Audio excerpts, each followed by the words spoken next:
A country doesn't stay rich because its people work harder, or because it has better ideas, or even because it has more natural resources. Those things matter, but they're not the reason some countries seem permanently wealthy, while others keep falling behind. There is a quieter system underneath all of that, a system most people never see. And once a country is locked into the wrong side of it, escaping becomes incredibly hard. Right now, this system is under more stress than it has been in decades, and that's why it matters.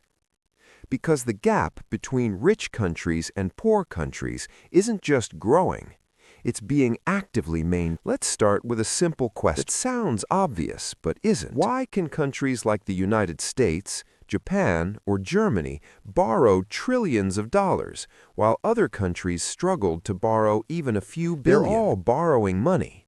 They're all in debt, but only some get to stay rich while doing it. The answer isn't discipline, it isn't morality, and it isn't intelligence. It's position inside a global system built around money, trust, and power. To understand it, we have to talk about the most boring-sounding thing on Earth: government bonds. Every country, rich or poor, needs to borrow to build roads, to fund healthcare, to survive crises. So governments issue bonds, basically IOUs that say, lend us money now, we'll pay you back later with interest. Here's where the system quietly splits in two. Some countries' bonds are treated like gold.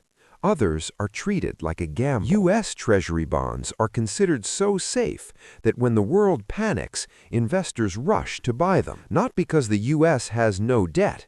It has a lot of debt, but because the system trusts that it can always pay. Why? Because the U.S. borrows in its own currency, a currency it controls, and a currency the entire world already uses. This is the first hidden advantage. If your country issues debt in a currency you control, you can always create more of it. That doesn't mean there are no consequences, but it does mean default is almost unthinkable. Now look at poorer countries. Many of them borrow in foreign currencies: dollars, euros, yen. They don't control those currencies. They have to earn them. So when their currency weakens, their debt gets more expensive overnight. The same loan suddenly costs more just because exchange rates move. Nothing changed inside the country, but the math did. This is where the system starts tightening. Because lenders know this risk, so they demand higher interest. Means more money spent on debt payments, less money for schools, infrastructure, or growth, which makes the country weaker, which makes lenders even more nervous. It's a feedback loop, and once you're in it, getting out is brutal. Now zoom out.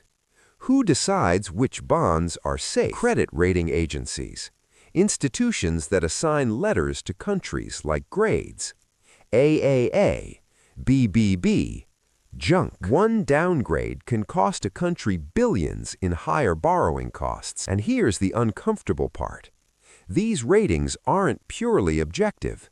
They're based on models, assumptions, and expectations about political stability, growth. In other words, reputation. Rich countries benefit from decades of built-up trust. Poorer countries are punished for historical instability, even when current conditions improve. The system remembers your past longer than your present. And it gets worse.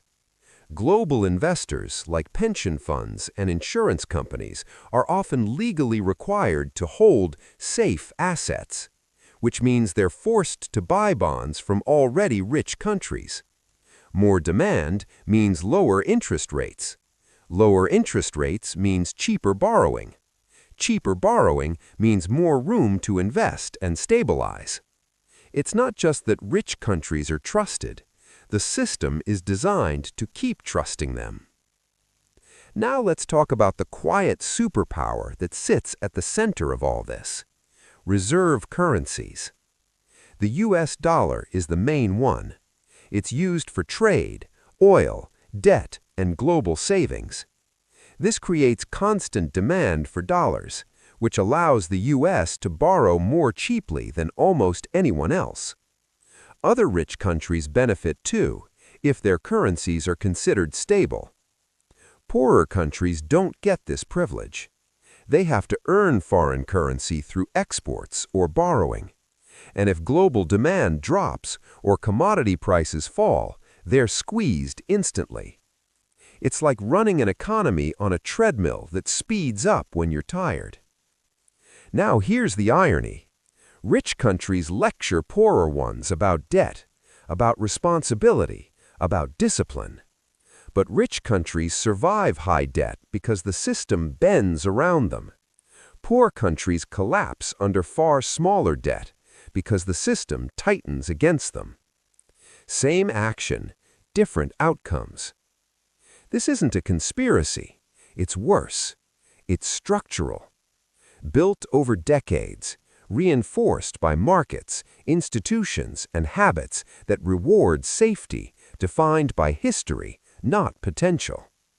And once a country falls behind, the cost of catching up rises every year. Higher interest, lower investment, more volatility. That's why economic growth alone doesn't close the gap, because growth happens inside a system that already decided how expensive your future will be. Now zoom out even further. This system worked, more or less, when global interest rates were low and money was cheap. But that era is ending. Rates are rising, debt is more expensive, and investors are less forgiving. For rich countries, this means tighter budgets and political tension.